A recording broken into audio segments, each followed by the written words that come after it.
Hi and welcome.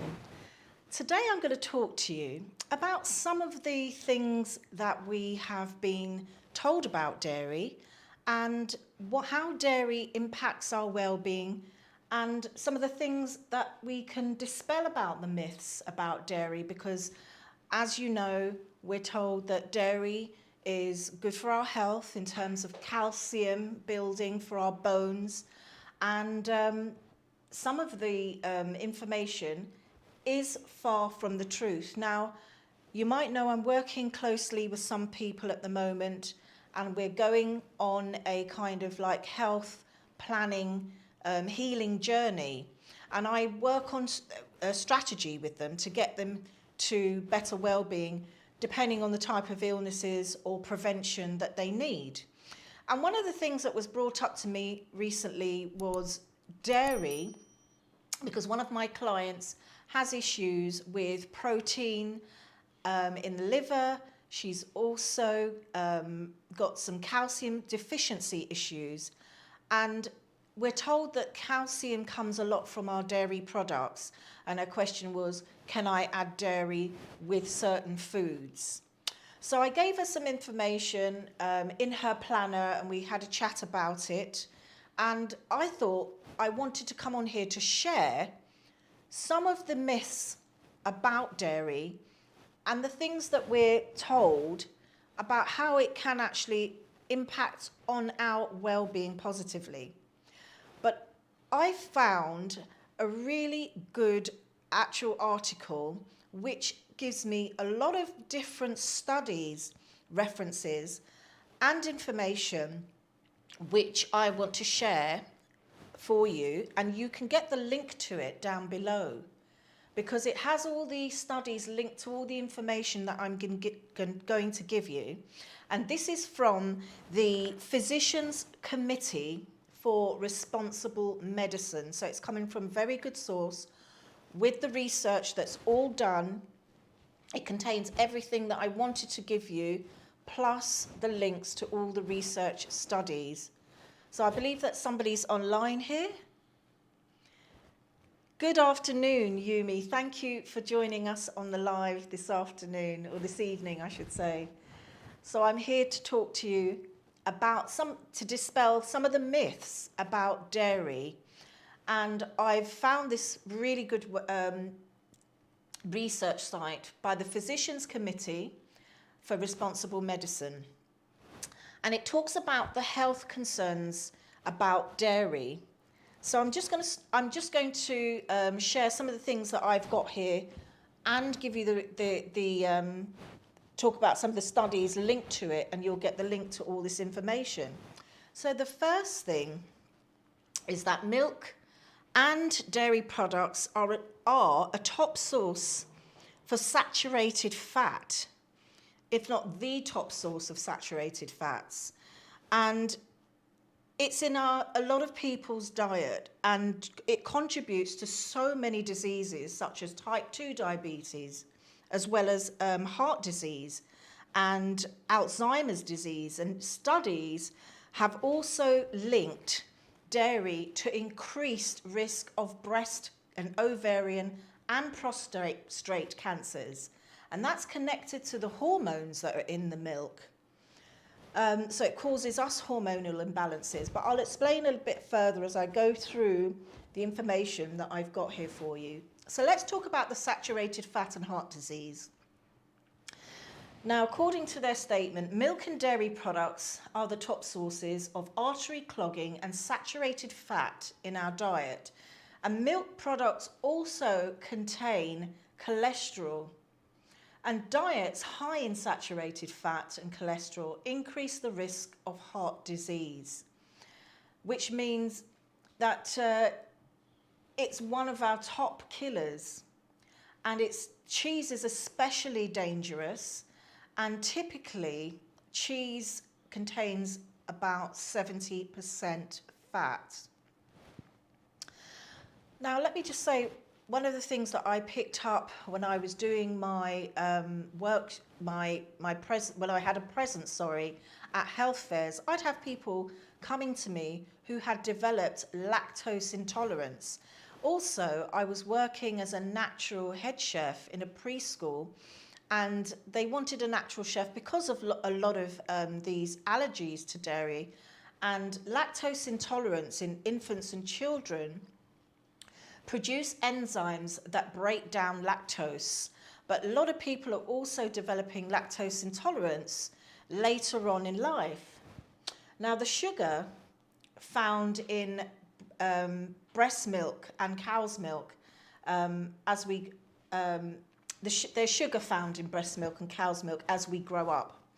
And many of us lose this capacity, and lactose intolerance is common, affecting about 95% of Asian Americans and 71% of Native Americans. This is an American site. And also 70% of Americans, 53% of Mexicans, and 15% of Caucasians. And the symptoms include upset stomach, diarrhea, and gas. And there are similar studies in the UK. I'm going to quote the British Medical Journal here and their findings.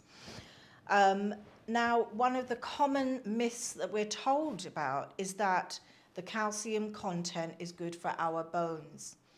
Now, I'm going to quote some of the studies and information here, which research shows that dairy products have little or no benefit for bone health, and that may be a big surprise to many.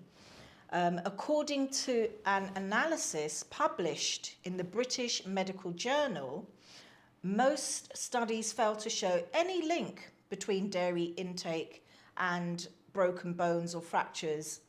And in one study, researchers tracked the diets, exercise, and stress fracture rates of adolescent girls and concluded that dairy products and calcium do not prevent stress fractures. Another study of more than 96,000 people found that the more milk men consumed as teenagers, the more bone fractures they experienced as adults. Now, that's quite surprising and shocking amongst a large number in that study.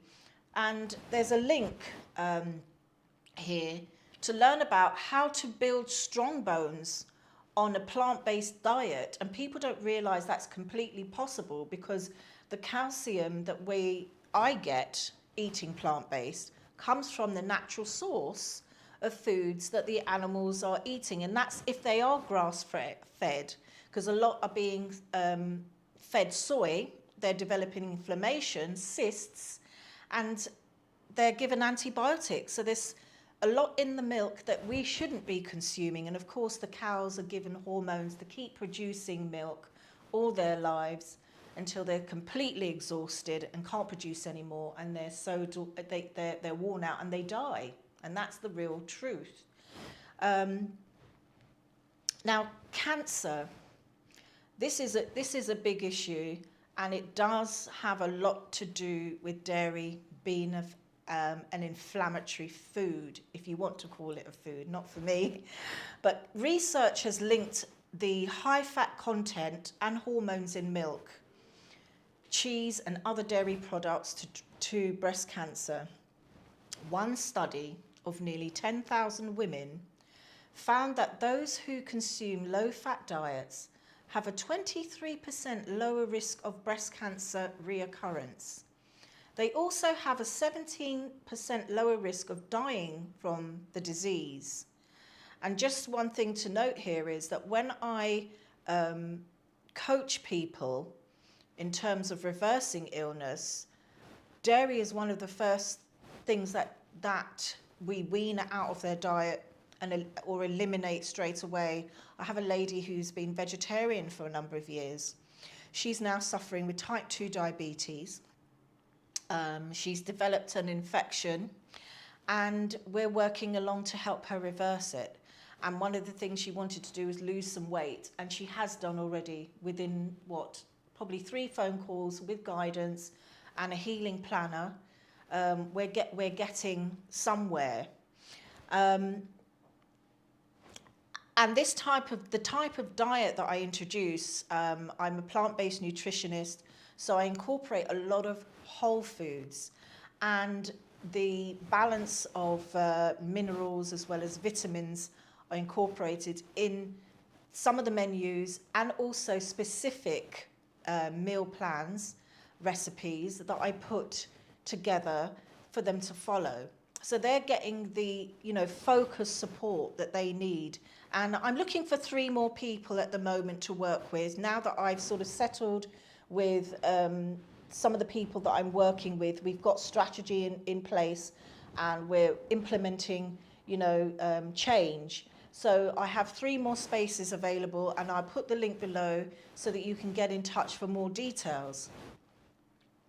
Now, on the subject of cancer, a 2017 study funded by the National Cancer Institute that compared the diets of women diagnosed with breast cancer to those without breast cancer found that those who consumed the most dairy products like cheddar, cream cheeses, had a 53% higher risk for breast cancer.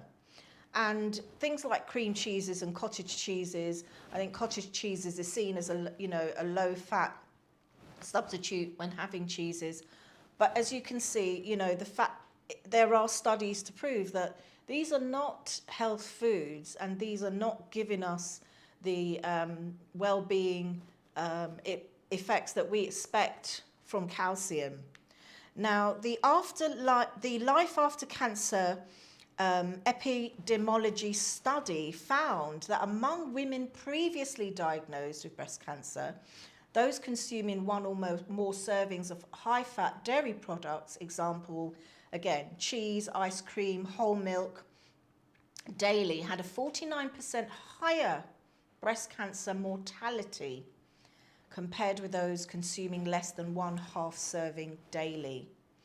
And I remember doing a talk at the Women's Cancer, West Hampstead Women's Cancer Group, and that was a hot topic of discussion regarding dairy being inflammatory, an inflammatory food, and also it's something that I eliminated from my mother's diet, which has helped to stop the protein spike, because she's got myeloma, and high levels of protein are linked with cancer. And my mother's she's out of the woods. She was given 2.5 years ago, less than, a month to live. And we did a drastic turnaround of the type of food she was eating, and dairy was one of the first things to go. And there's so many things that you can substitute dairy with, much healthier alternatives. They're actually going to add to your life rather take away or cause you diseases. Research funded by the National Cancer Institute, the National Institutes of Health, and World Cancer Research Fund found that women who consumed 1/4 to 1/3 cup of milk a day had a 30% increased chance of breast cancer. And you might even know people who have breast cancer, prostate, or it might even be just breast lumps, prostate lumps.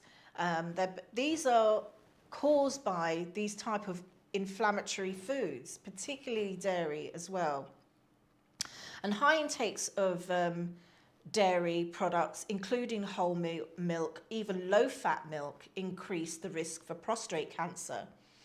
And that's looked at over 32 studies. And in another study, men who consumed 3 or more servings of dairy products in a day had a 141% higher risk for death due to prostate cancer compared to those who consumed less than 1 serving. So regular consumption of dairy products is linked to prostate cancer, but avoiding dairy products and eating a more plant-based diet, which is what I coach people on, may help protect the prostate.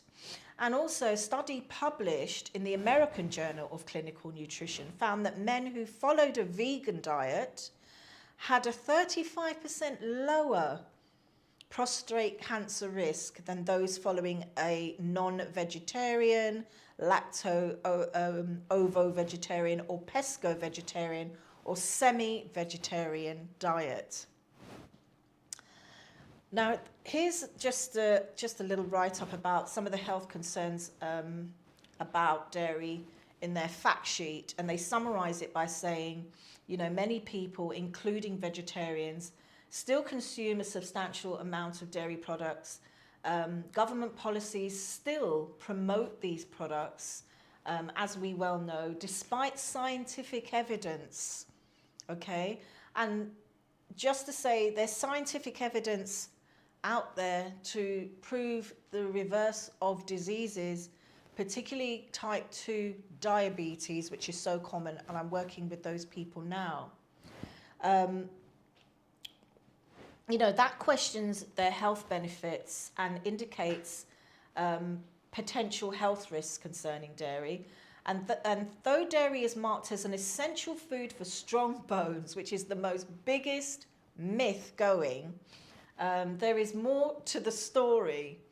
And some important things to consider include potential health problems like heart disease, as I said, certain cancers, and problems with diabetes.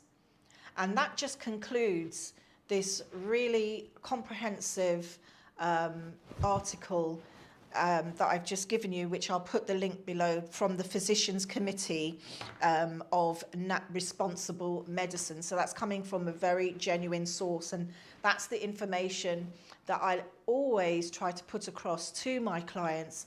But I have it all, we have it all here with the information, with the study links to prove to you the biggest lie ever told about our dairy and dairy products. So thank you very much for listening, and I'll be back each day between Monday to Thursday to give you more health tips and health information to help you along your healthy living journey. Thank you very much for watching.